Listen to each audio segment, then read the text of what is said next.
दोस्तों नमस्कार। मैं राधेश्याम यादव और आप देख रहे हैं मेरा विद्रोही चैनल। मेरे विद्रोही चैनल पर आप सभी का बहुत बहुत बहुत स्वागत है। आप मेरे वीडियो को लाइक करें, मेरे चैनल को सब्सक्राइब करें और बेल आइकन दबाना न भूलें, जिससे जब भी नया वीडियो अपलोड करूं तो इसकी सूचना सबसे पहले आप तक पहुंचे। चलिए भगत सिंह, राजगुरु, सुखदेव जैसे व्यक्तियों के सपनों के भारत का निर्माण करने की जगह हम एक किस तरह के भारत का निर्माण कर रहे हैं, जहां पर हमारे ही लोग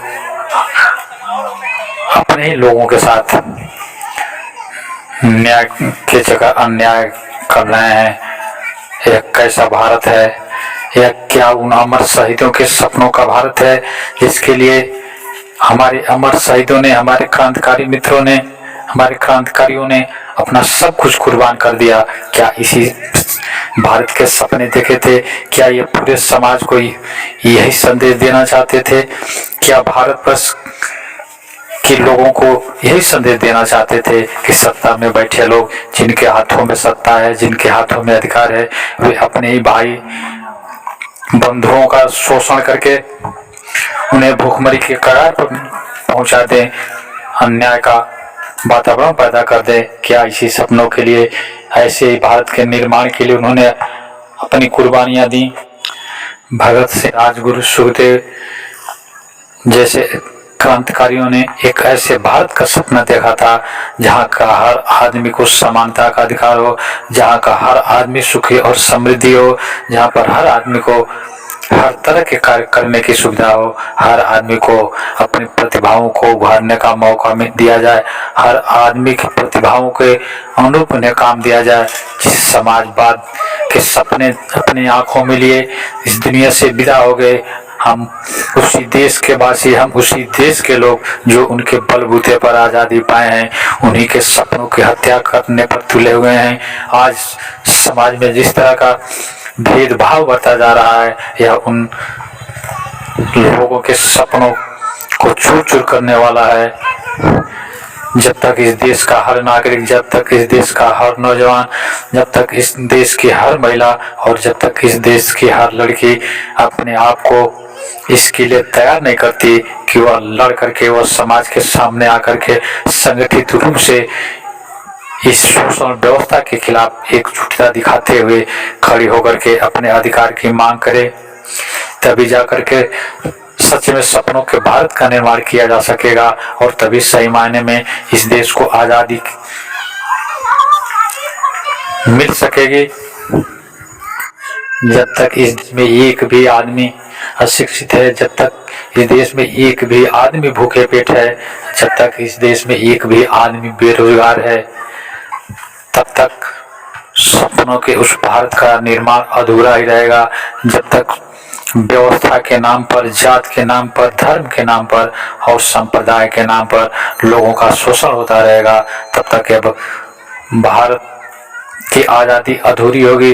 जब तक समाज के आखिरी व्यक्ति तक हर सुविधाएं, रोटी, कपड़ा, मकान, स्वास्थ्य और शिक्षा न पहुंच जाए, तब तक यह आज़ादी अधूरी होगी। जब तक हर आदमी को अपनी सुरक्षा का एहसास न हो, जब तक हर आदमी को यह न लगे कि हम समाज में पूरी तरह से सुरक्षित हैं, चाहे वह किसी भी जाति धर्म का हो, किसी भी लिंग का हो, हर आदमी जब तक अपने आप को चारों तरफ से सुरक्षित नहीं महसूस करेगा, तब तक सही मायने में हमें आज़ादी नहीं मिली। हम आज़ादी का सपने देखते रह गए, लेकिन आज़ादी के इतने वर्षों बाद भी सही मायने में हम आर्थिक, सामाजिक, राजनीतिक और मानसिक रूप से आज़ाद नहीं हो पाए। आवश्यकता है कि आज जो युवा पीढ़ी है, उस युवा पीढ़ी को अपने भीतर क्वालिटी पैदा करने की आवश्यकता है, उस युवा पीढ़ी को अपने भीतर जागरूकता पैदा करने की आवश्यकता है।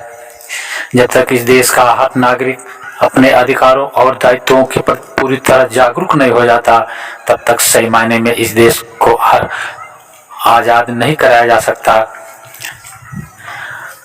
राजनीति कहने के लिए तो राजनीतिक आज़ादी हमें 1947 में मिल गई थी, लेकिन आर्थिक, सामाजिक और मानसिक आज़ादी अभी पाना शेष है। और इस आज़ादी को पाने के लिए आवश्यकता है कि इस देश के हर नौजवान, इस देश की हर महिला, इस देश का हर पुरुष, इस देश की हर लड़की अपने भीतर एक नए चेतना का संचार करे, अपने अधिकारों के प्रति एकजुटता दिखाते हुए संगठित रूप से इस समाज में फैली बुराई से लड़ने के लिए कमर कस करके आ गया है।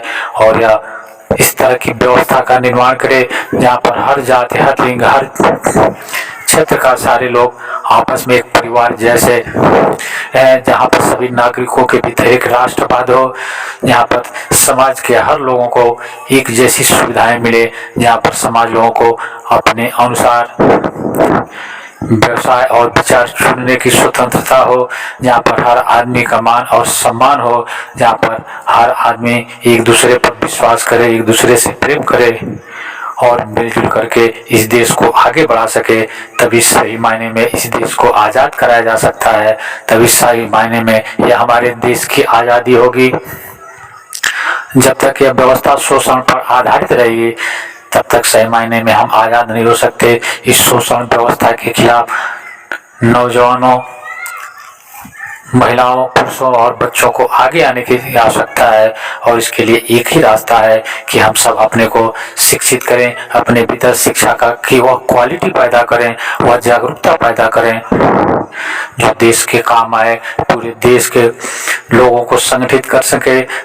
तभी जाकर के हमारे एक नए समाज का निर्माण हो सकेगा और उन क्रांतिकारियों को सपनों को पूरा किया जा सकता है जिन्होंने इस भारत का एक आज़ाद भारत का सपना देखा था और जिसके लिए उन्होंने अपना सब कुछ न्यौछावर कर दिया था।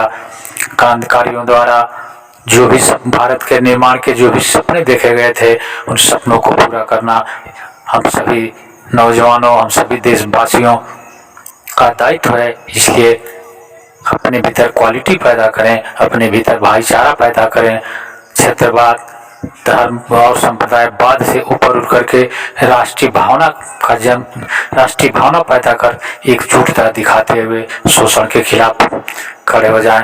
तभी हम अपने इस देश को सही मायने में आज़ाद करा सकते हैं।